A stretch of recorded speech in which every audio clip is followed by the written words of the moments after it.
Rany Jennette of Buxton recalls the 1933 storm. Mr. Jennette was interviewed in 1987. The Outer Banks Community Foundation provided funds to digitize the original recording. Okay, in August of 1933, my father received word that the storm was coming up the coast. We didn't call them hurricanes, they were storms. So we were not too concerned about that because we'd had these storms before.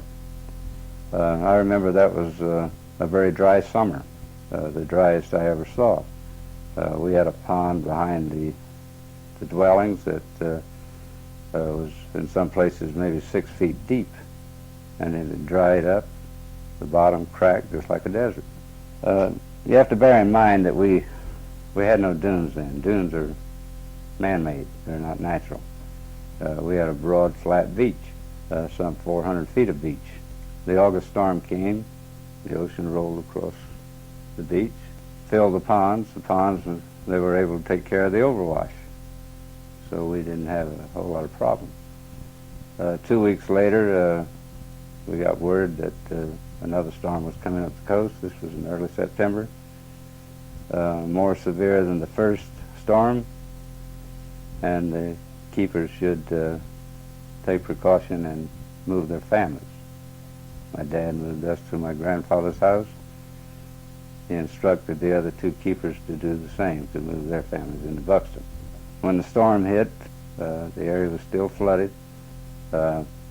Breakers were actually breaking on the principal keeper's house, busted the doors down after he had put large nails on them, and the big oak dining room table that was in the dining room he had placed up against the door. The seas busted the door down, and the table was upended, bottom up. And after the storm, water waist deep to my dad in the dining room. After that storm, we never did go back there to live. That was the last time. We thought it was just going to be a temporary move.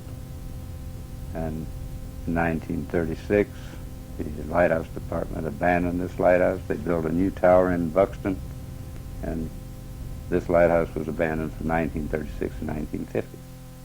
Just left vandalism and whatever. Well, we don't have storms we haven't had storms like that now. The last one was in 1944. The track of the hurricanes changed and went in the Gulf, the superstorms we call them.